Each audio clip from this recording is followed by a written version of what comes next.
Bismillah Rahman Rahim. In the name of Allah, the gracious, the ever merciful. Assalamu alaikum wa rahmatullahi wa barakatuhu. Peace and blessings of Allah be upon you all viewers. Welcome to tonight's lecture organized by the UK Talim Department. As per our tradition, we start all our programs with the recitation of the Holy Quran and translation. Can I request Dr. Rahman Sahib to deliver Tilawat and its English translation, please? Jazakallah.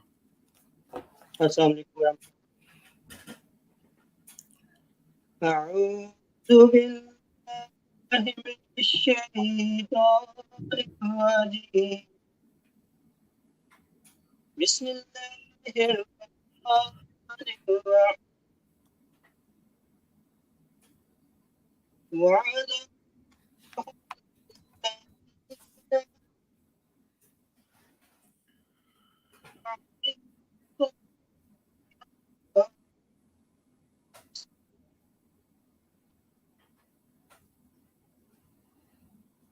لا يستطيع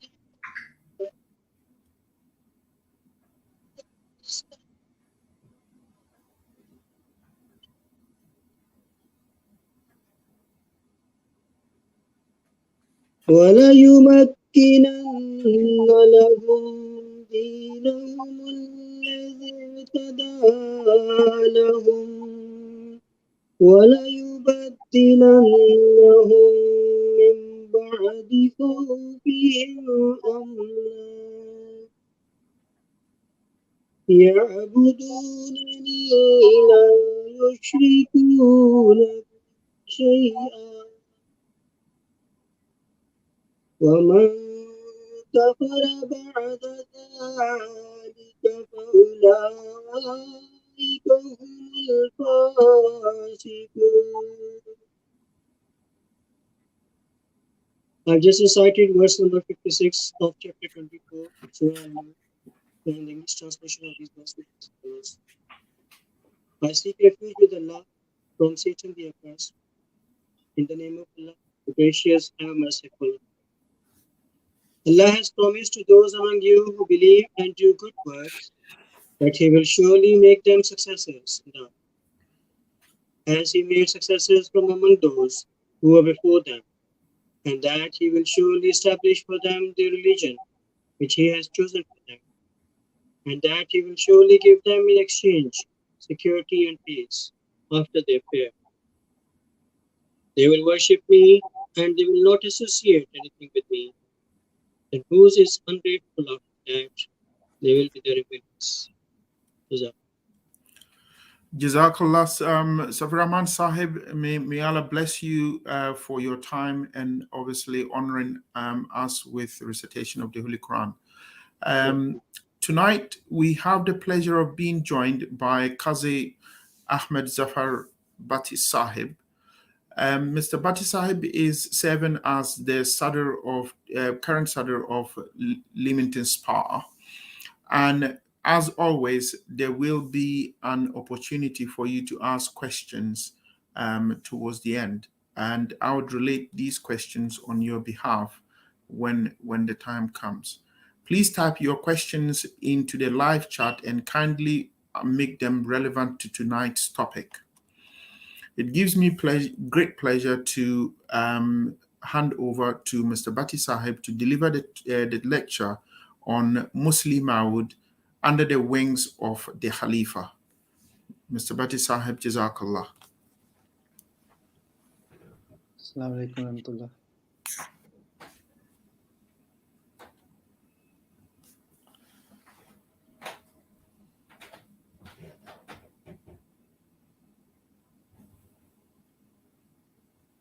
Sorry, I'm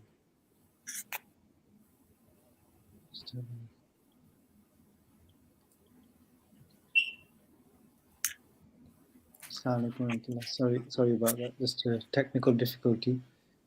I hope all the viewers can see my screen. So the topic that I've selected is Hazrat Musleh Maud under the wings of the Khalifa. So I haven't had as much time as I would have wished to try to get this very important topic across. I hope it's going to be something new to the viewers or something different. And I hope I can get the message across of the beauty of Hazrat Musleh Maud and how he was such a unique figure. Okay, so the presentation is going to be in two parts, effectively in two parts. Might not be demarcated like this, but there'll be two kind of themes to it, but they're interrelated.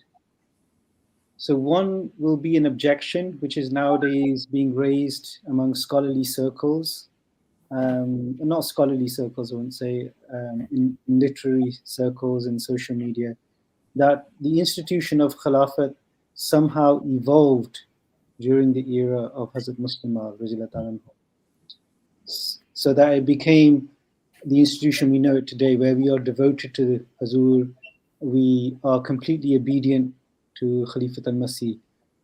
So the objection is that originally Khilafat in Ahmadiyyat did not begin like this, but it evolved into this in the time of Hazrat Musleh Maud. And then the second part of the lecture is how Hazrat Musleh Maud was a unique figure. And both these themes are interrelated. The reason they're interrelated is because Hazrat Musleh Maud once observed that any of the objections that are raised against Islam, when you resolve the objection, you uncover a gem, a hidden beauty which you were unaware of before. So my journey, when I began looking at some of these objections and looking at the underlying beauty and gems behind these, it was then that I realized how amazing and how unique a figure Hazrat Musleh Maud was in the history of Islam. And before that, I had, gone to many speeches like we all do, even read books. But that status of Hazrat Musleh Maud, I had not appreciated how high that was until I began uncovering these objections.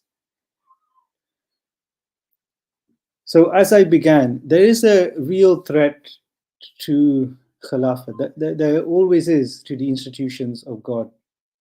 And since the time of Adam, when Adam was appointed a Khalifa, as you would have heard from one of my previous lectures, there has always been this threat by Iblis, by the forces of Satan, to somehow bring this institution down so that humanity cannot benefit from Khilafat.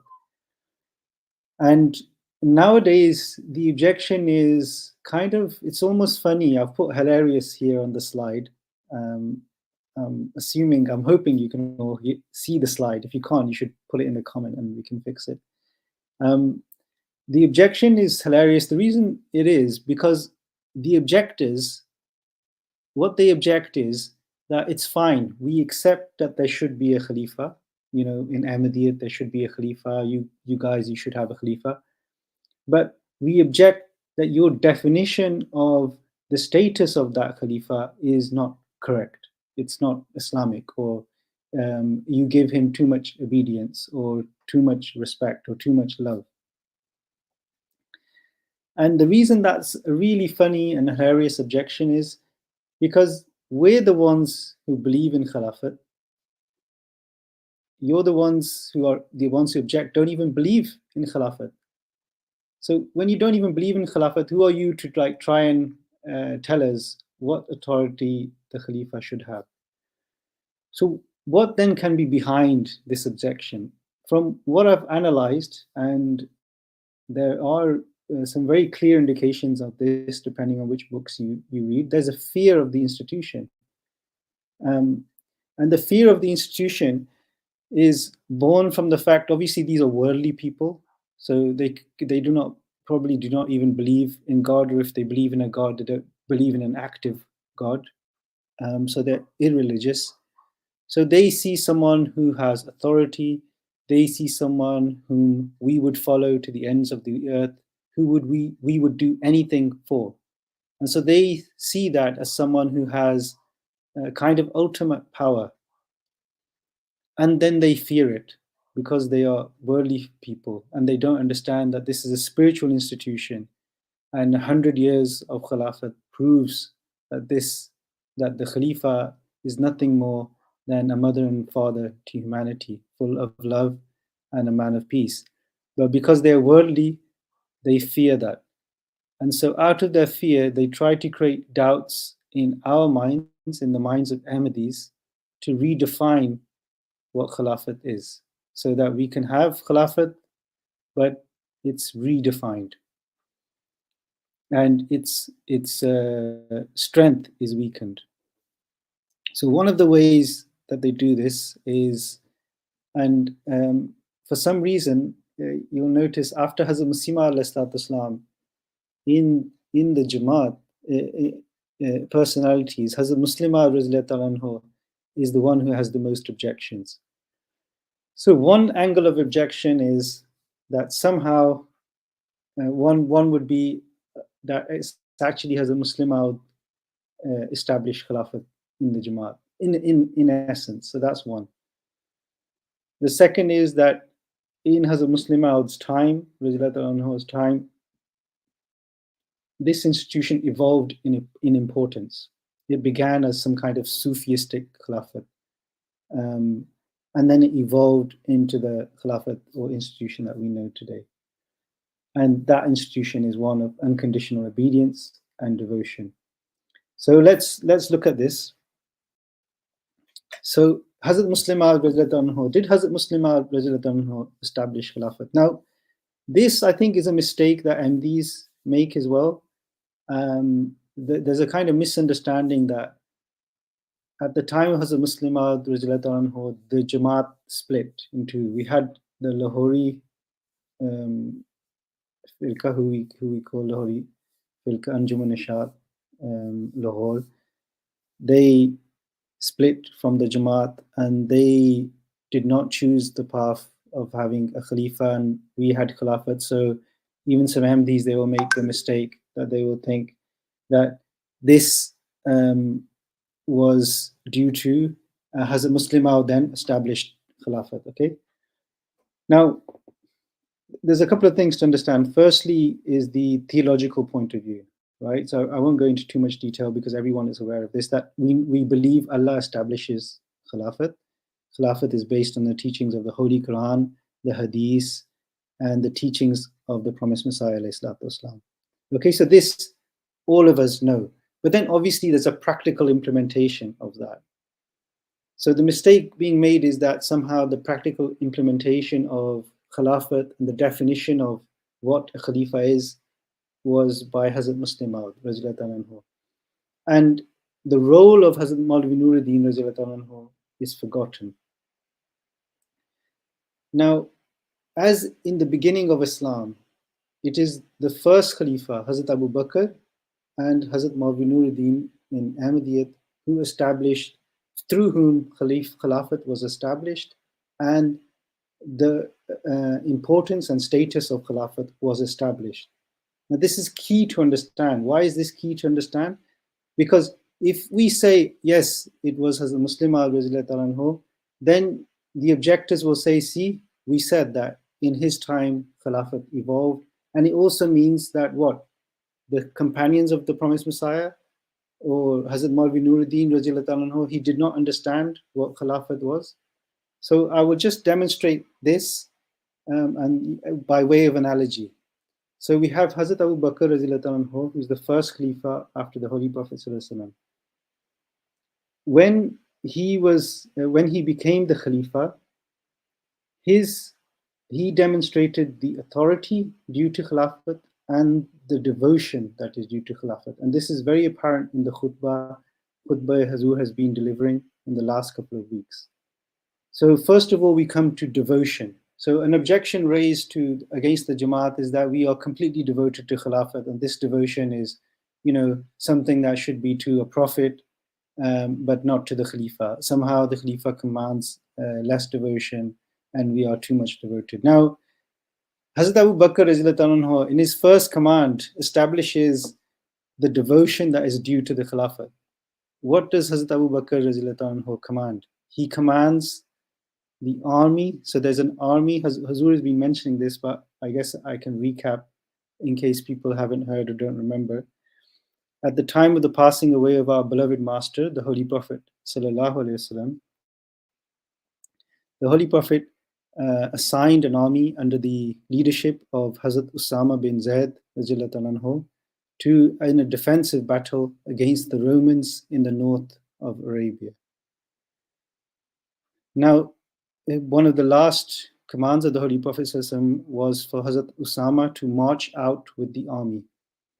When Hazrat Abu Bakr became the Khalifa, the Arabs, most of the Arab tribes, if not nearly all the Arab tribes, they revolted against Islam, or not Islam, against aspects of the Khilafat of Hazrat Abu Bakr. So we'll come into that in the next part. So they revolted against some aspects of the authority of the Khalifa. The threat was so great that all the Sahaba, even including Hazrat Umar said to Hazrat Abu Bakr that keep the army here. The army the Holy Prophet was sending out, keep them here. Don't let them go out because you will leave Medina defenseless against these Arab tribes which are revolting. Hazrat Abu Bakr commanded, no. This army will leave because this was the command of the Holy Prophet ﷺ. And if I leave Medina defenseless and the dogs and animals, even our women are defenseless, then I don't care. I will obey my master, the Holy Prophet ﷺ. All the Sahaba obeyed. They all showed complete devotion. They were literally putting themselves in the jaws of death. So this is the first incident we see. It shows both devotion and obedience. Now, in terms of obedience, what level of obedience was due to the Khalifa? This is the second part I wanted to come to. Now, let's see if I can highlight. Okay, so the second part I wanted to come to was that the obedience. So what was the objection of the Arab tribes? Their main objection was that they're not going to pay the zakat. They're not going to pay the tax. And they objected, as Hazur mentioned in the last khutbah, they objected that in the Holy Quran it states that the zakat is due for the Messenger of Allah. So they said, we won't give it to the Khalifa. This Hazrat Abu Bakr completely rejected. And he said, as I am the Khalifa, the successor of the Prophet, the same obedience is due to me. The same command applies. So that zakat is due. So Hazrat Abu Bakr for all time established what level of devotion is due to Hazrat Abu Bakr, to the Khalifa, that the Sahaba were ready to give up their lives, even for a command they did not agree with. And second, the obedience due to the Khalifa is the same as the obedience that was due to the Prophet. Now, similarly, Hazrat Maulvi Nuruddin Anhu established his Khilafat on exactly the same footing. This is one of Hazur's quotes. Hazur says, if you insist on pledging your allegiance to me, then note carefully that this pledge means total commitment. On one occasion, Hazrat Sahib, yani the Promised Messiah, indicated to me indirectly to think no more of my home. From that moment, all my honor and all my thinking became centered on him. And I've never thought of home. Thus, pledging allegiance is a solemn and grave matter. He who takes the pledge subordinates all his freedom and the flights of his fancy to the will of another. That is why Allah the Exalted has named man his servant.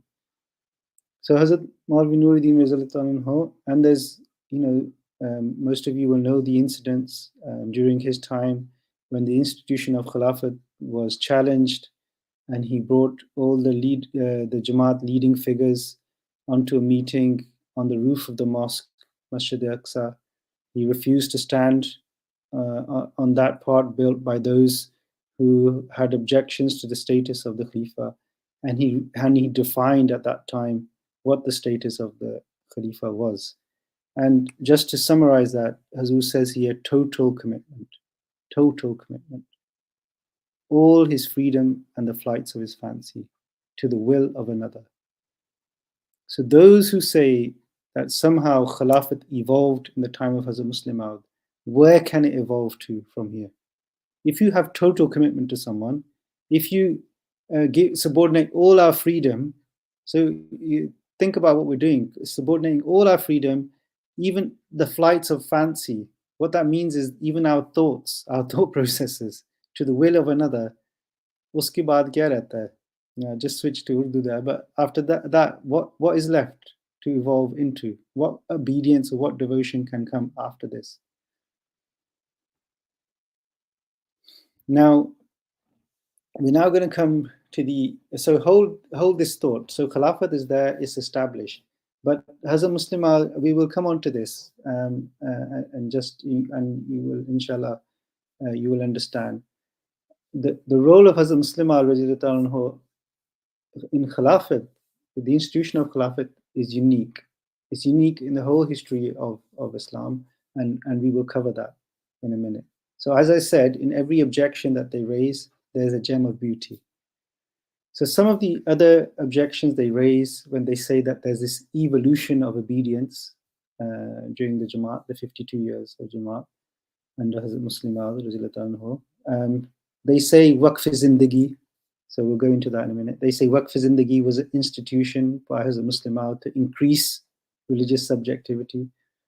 They say the Jamaat structures that Hazrat Musleh Maud created in the Jamaat was to increase obedience or increase subjectivity of the members. And the other objections that they have, and this is the real crux of what these people are trying to do. They are trying to define when and which matters the Khalifa can and cannot speak.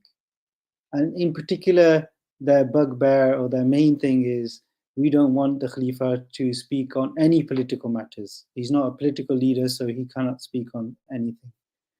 And this, so one of the objections that they will make is to, for example, the New World Order written by Hazrat Musleh Maud. So we'll look at these three things in turn: waqf-e-zindagi, Jamaat structures, and objection to the New World Order.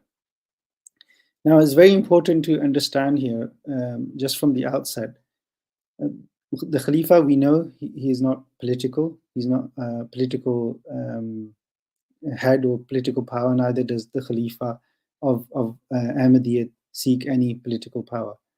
However, that does not mean the Khalifa cannot comment on political affairs. It does not mean he cannot comment on economic affairs. It does not mean he cannot comment on socio-economic affairs.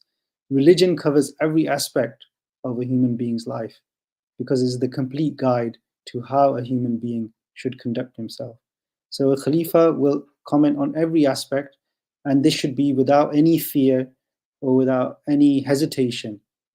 And the reason objections are made is to mute the voice of Khilafat.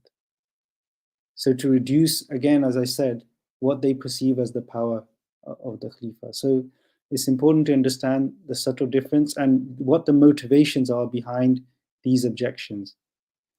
So let's look at waqf-e-zindagi. So waqf-e-zindagi is being described by objectors as a new form of religious subjectivity, new form. Let's see what the reality is. So waqf-e-zindagi, for those who may not be aware of that, what that term means, it means devotion of life. So devoting your life to serve the faith. Now, the reality is that waqf-e-zindagi has been in vogue for hundreds of years, not hundreds of years. It's from the time of Promised Messiah, Islam, in fact. Before that, we see it in the time of the Holy Prophet, and before that, we see it thousands of years before. So it's throughout religion, a form of waqf-e-zindagi, devotion of life. So this objection, completely ludicrous objection. So let's see. The Promised Messiah, Islam, he once states, this madrasa should become, when speaking about establishing a madrasa, this madrasa should become an instrument for the spread of Islam. It should produce such scholarly waqf-e-zindagi young men who can set aside worldly ambitions and adopt the service of Islam. Okay, so you can see that waqf-e-zindagi as a teaching was established in the Promised Messiah Islam. Okay, now not only that, if we go to the Holy Prophet's life, and the Promised Messiah Islam says that, forget waqf zindagi in our time, all the Sahaba, they were waqf zindagi. Now read this. The Promised Messiah Islam says, we should look at the example set by the companions of the Holy Prophet. They did not divide their lives half for this world and half for the religion. Instead, they devoted themselves entirely for their religion, and they sacrificed their lives and their possessions for Islam. This mission can only be accomplished when a person has completely devoted his life for this purpose. So look how clear this is. What Hazur is saying is that the Sahaba were all waqf zindagi. They had all sacrificed their entire life for the service of their faith. And just as an aside, to be honest, our faith, it needs our blood, and we know it's not the blood of the blood we shed, but it needs our devotion, all of us, to be completely devoted to the faith. That's what our faith needs at this time. Now, apart from Holy Prophet ﷺ, if we look at even before the Holy Prophet ﷺ, we look at Mary and we read her example, we read her mother's example in the Holy Quran. And it says, my Lord, I have vowed to thee what is in my womb to be dedicated to thy service. So do accept it of me. Verily, thou alone art all-hearing, all-knowing. So this objection that Hazrat Musleh Maud wanted to increase the subjectivity of the Jamaat members, so he introduced a scheme of devotion to life so that he would have people more under his subjectivity, is completely erroneous. This institution is spread to all religions. Then you can object against a monk, a nun, a priest, anyone. These are all life devotees. So there's no difference there. Okay, so other Jamaat structures that they object to. So one objection is raised that the Jamaat structures that Hazrat Musleh Maud created or made in the Jamaat, they were again to increase subjectivity of the members. And I've put here really in big bold letters with question mark. The first institutional change Hazrat Musleh Maud, the first institution he creates, is Majlis Shura, 1922. And what is Majlis Shura? We know that it means consultative body. It's to take the opinions of everyone and inform Khalifa al-Masih of the ideas, the thoughts, and what people think should happen in the Jamaat. And based on that, the Khalifa makes a decision. Now, how can anyone imagine this is increasing subjectivity? It's doing the opposite. It's giving a voice. And it's such a beautiful institution that it actually gives a voice to every single person at the grassroots level, because those proposals come from the grassroots and they work their way up to the top. Next change. So imagine what the next change was. Can anyone guess? I don't know if the presenters can tell me what's on the chat, or if you can do that, you can tell me. So far, nobody has put any comment. But... Okay. All right. Okay. So the next change was Lajna Maula, next structure, next department. And again, I think is 1922. So, Hazrat Musleh Maud is increasing subjectivity of Jamaat members by introducing a consultative body and a women's institute. Absolutely flabbergasted with these objections that some people raise. Right. Next, Next objection then goes on. We're moving away from religious matters now, so to the Jamaat structure, to the institution of Khilafat. And now the objection is that the New World Order, so the book Hazrat Musleh Maud wrote, this somehow shows that Khilafat desired, or the Khalifa desired to be the political leader of the whole world. And they used, to incite other people, they will use the word, New World Order. Oh, what else can it mean? So let's deconstruct this and see what it is. So because this is rather complicated, probably more complicated subject, I will only briefly go through some of the things, some of the principles.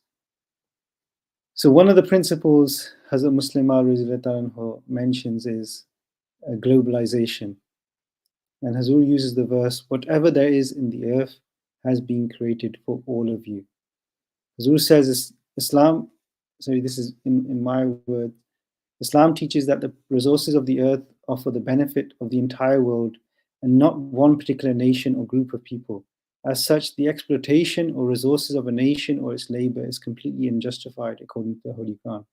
This is the key principle in the fair distribution of wealth and resources. So this is one of the principles in New World Order. So I cannot see anything in this principle, which is, where the Khilafat is politically wants to take over anything. Inheritance. Hazrat Musleh Maud talks about inheritance. Now, this is a shocking statistic. This is taken from the book Capital by Piketty. And he says the share of inherited wealth, of total wealth, will continue to rise, or could continue to rise, reaching 90% by the 2050s. What does that mean? That means 90% of all wealth inherited, 90% of all wealth would be inherited, right?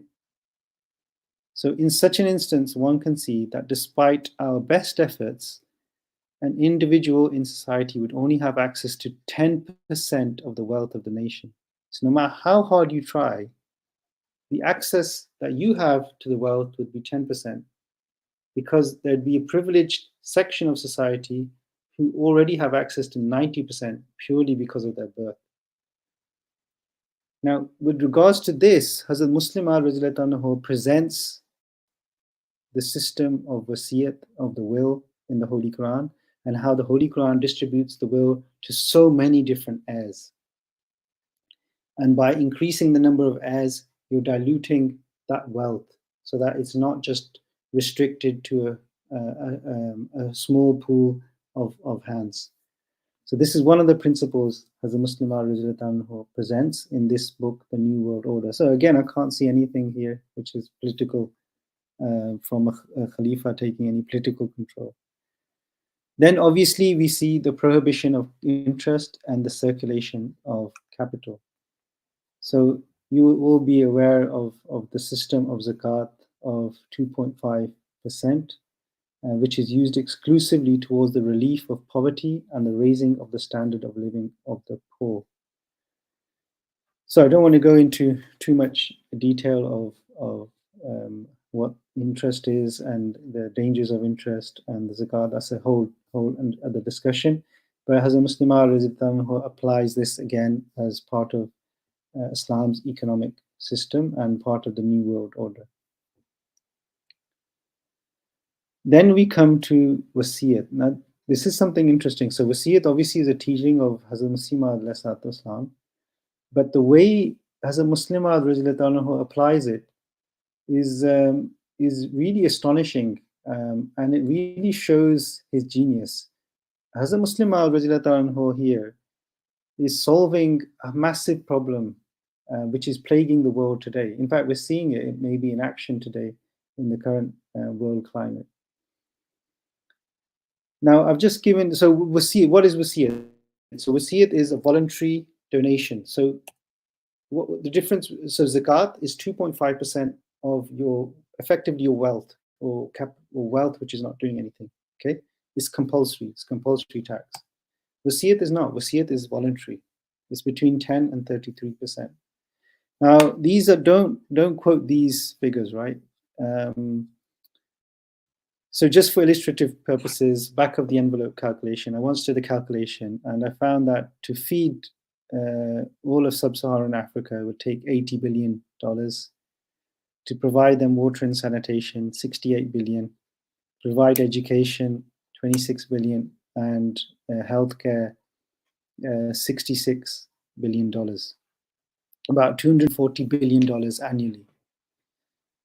Now, how could this need be met? Now, I did some calculations. You can actually, it's quite interesting. You can do some of these calculations using the work that Piketty, who's a well-renowned economist from France, he's done in his book Capital. So he provides you data for, I think, Europe or most of the world, where it has various percentages and how much wealth people have, etc., etc. And you can put in your numbers and see what comes out. Now, according to the calculations I did, this $240 billion could be met if, on average, 12% of the EU's working population joined the top tier of the scheme of Wasiyat, as proposed by Prime Minister Let's start this now. So 12% joined the top tier, and the whole needs of Africa could be met for 1 year. Now, what is the genius of Hazrat Musleh Maud? Now, what we'll see is what the genius is. So, in this day and age, there's a clash in ideals in humanity. There's a clash between those who say there should be freedom, there should be free market capitalism, completely free market. They're on one side, and then there are others on the other extreme, which is scientific socialism, where the state basically takes control of all wealth and assigns and designates where that wealth should go and where it should be spent. And on the other side, we have free market capitalists who believe that if you allow anyone to do whatever they want, then the money will eventually trickle down to the poorest sections of society and they will become rich as well. So there's a big, huge clash between these two. Now, what I see, now this is my interpretation of Hazrat Musleh Maud's work, is that the genius of Hazrat Musleh Maud is that he melds control with freedom. He employs the system of zakat, which is a mild compulsory taxation to circulate wealth, but he combines it with a voluntary system of charitable contribution in the form of wasiyat. And that creates a blueprint for global welfare. So social welfare system which is global. It does not curtail the individual freedom, and it promotes voluntary ways to promote the welfare of others. It's an amazing system, right? And it shows the genius of Musleh Maud radhiyallahu anhu.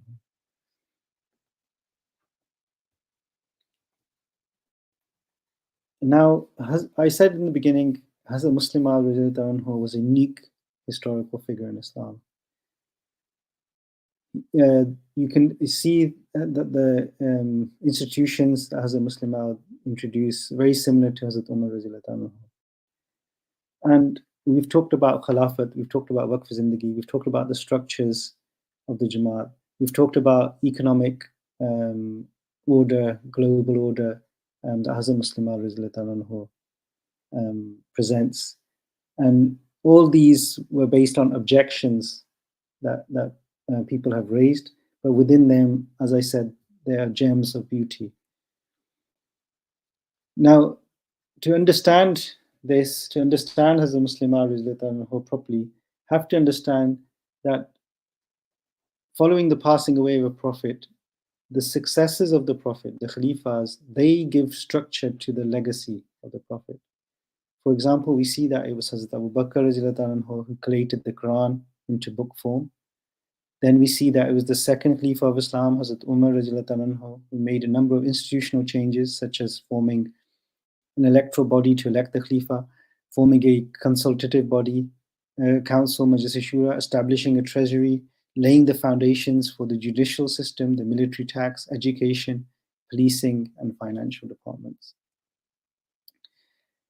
And this best reflects the beauty of Hazrat Musleh Maud. For 1300 years, now it's interesting, Hazrat Musleh Maud was called the promised reformer, right? The thing is, Hazrat Musleh Maud Islam was the reformer of the entire age. He was prophesied with the promised Messiah. He's the Imam Mahdi, the promised Messiah. And, you know, it's a strange thing that Hazrat Musleh Maud Islam prophesies that his son would be the promised reformer. You'd think that, well, after promised Messiah, you wouldn't need a promised reformer, right? Because Hazrat Musleh Maud Islam is reformed. Now, the key to understanding that is that what I just said, Khilafat establishes, gives structure to the legacy, the teachings of the Prophet. Okay? Hazrat Musleh Maud radiallahu anhu remedied the structural vacuum that Islam had been lacking for 1300 years. So what's the first thing, the first dire need that Islam had? It had the need for Khilafat. And one of the reasons Khilafat ended after Hazrat Ali radiallahu anhu was there was no systemized way, and this is Allah's will. This is not a mistake on anyone's part. This was Allah's will. There was no systemized way to choose or have another Khalifa. Hazrat Musleh Maud radiallahu anhu established a system of choosing and electing the Khalifa, so that from his time till the end of the time, that system will be in place and it will elect a Khalifa. So he established, so like I said, remember the slight, you understand the slight nuances, slight differences. Hazrat Muhammad Nuruddin is in his hands, Khilafat was established, the status of Khalifa was established. But the repeatability and having a structure and a system that elects the Khalifa, that is Hazrat Musleh Maud radiallahu anhu.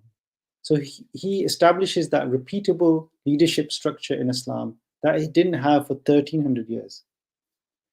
The second thing, a structure for spreading Islam. This is amazing, but for 1300 years, Islam spread without any structure. You know, there was no structural organizations like the church, like the Catholic Church, who was a structurally organized body spreading the message of Christianity. In Islam, there was no such parallel. You know, people did it off their own back, or you know, here and there, pockets would be formed, and they would start spreading the message. But there was no proper structural system. And remember I mentioned the objection against Waqf Zindagi. Now you put Waqf Zindagi on one side, where you have a devoted core people who are devoted, spreading the message of Islam. And then on the other side, you put all the structures as a Muslim has put in place, Khudam al-Ahmadiyya, Lajna Imamullah, Ansarullah, so that every member of the Jamaat becomes part of this mission to spread and establish Islam. That structure is completely new to Islam. It didn't exist, right? So then you have the power to spread the message of Islam within this structure. And then the third one is what's applicable to the world, the entire world. Again, if you look at 1300 years of Islamic history, it was lacking a defined political, economic, and socio-economic structure. It was lacking that. It was just, almost made up as it went along. Hazrat Musleh Maud radiallahu anhu, using the teachings of Hazrat Musleh Maud al-Islam and the teachings of the Holy Prophet ﷺ and the Holy Quran, he established this structure through his writings. So now I hope you can see the beauty and the genius of Hazrat Musleh Maud and what kind of being Allah had created. From the beginning of his birth, the prophecy you see of the Hazrat Masih al-Islam is so specific, and you can then see that what this man was, who gave a structure to Islam, which is made it unbreakable, and that's why he gets all these. That's why people object against him, because he's made this powerful structure, which will inshallah go on spreading Islam through to the corners of the earth, inshallah. Jazakallah. Sorry, I just finished with. Can I just finish with one thing? Yeah. Yeah, is that okay? Or 100%. Yes, it's okay. So my lecture was called "Under the Wings of the Khalifa." So you can see that Hazur as a Musleh Maud established a beautiful structure of Islam, under whose wings humanity would live in blissful peace forever, under the wings of Khalifa al-Masih. And can I just play a short video? Is that okay? Oh yes, absolutely. Okay. Absolutely. So I just want to show you a video, and this is a video of my grandmother. You won't see her on the screen, she's passed away. And this will demonstrate how we find comfort under the wings of the Khalifa, and in particularly how she found peace under the wings of Hazrat Musleh Maud. This is only about, I think, 1 or 2 minutes. Is that okay? Yeah, absolutely. Okay. Yeah, I think we can. Yes, there is. Yeah, absolutely. Yeah. Okay. So hopefully you'll be able to hear this. मेरे वालिद साहब ख्वाजा शमशुद्दीन आगरे वाले कादियान के ज़माने में दार रहमत में हम रहते थे, मतलब दार रहमत। तो उनको ना अचानक एकदम दिमाग की रग फटी, तो आँखें में आवाज़ आए। मैंने कहा आवाज़ बड़ी आवाज़ जोर से आ रही है कि डॉक्टर शुक्तल साहब ने बुलाया हमने। तो कहते हैं ये शायद रग फट गई उनकी, खत्म हो गया। जब लेकिन मैंने फिर भी यकीन नहीं किया कि वफा हो तो के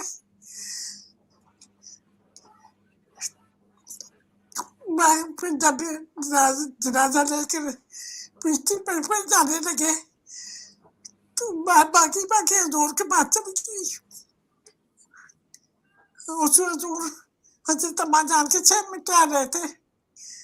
मैंने हजूर के टांगे पकड़ ली, मैंने हजूर का हजूर अब्बा जी बहुत मजूर ने मुझे फटाफट पकड़ के गले से लगा के कहते मैं जी बाप हूँ, बड़े प्यार से मुझे इतनी तसल्ली हो गई थी। मैं भागी फिर चली गई, सारे ढूंढे रहे किधर चली गई किधर चले, लेकिन So I wanted to end with that because it shows how under the wings of the Khalifa is our peace, as it was for my grandmother as well. Jazakallah. Bhatti Sahib, this is absolutely amazing lecture. May Allah bless you for using your time to put it together. And I hope that all of us who were on the lecture would draw the greatest benefit from it. And may Allah bless you immensely. I would hand over to Shakil Sahib now to continue from here. Jazakallah. Jazakallah. Bhatti Sahib, I'm just going to echo what Kamal Sahib has said, that it's such a comprehensive, informative lecture, and how you clarify some of the misconceptions, objections of the structure of Jamaat and the Khilafat. I'm sure the viewers would have appreciated and clarify some of the things you have highlighted. And the last clip has been very inspirational, no doubt. Lots of our viewers and listeners would have finding that quite inspiring.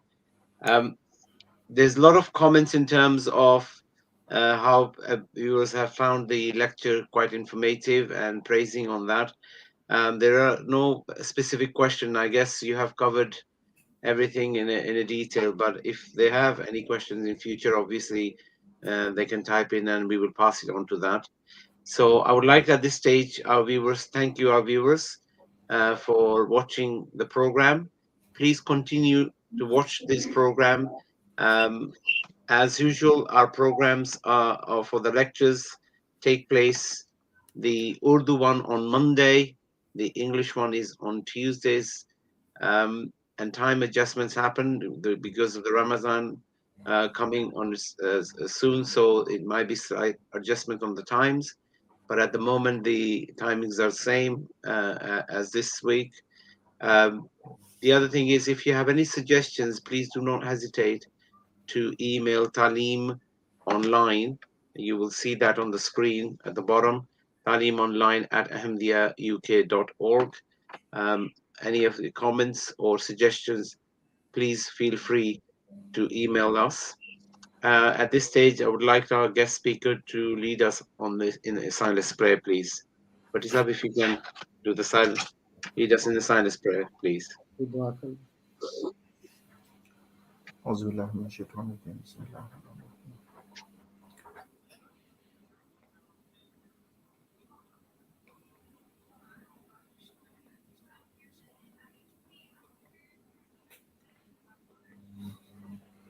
اللهم صل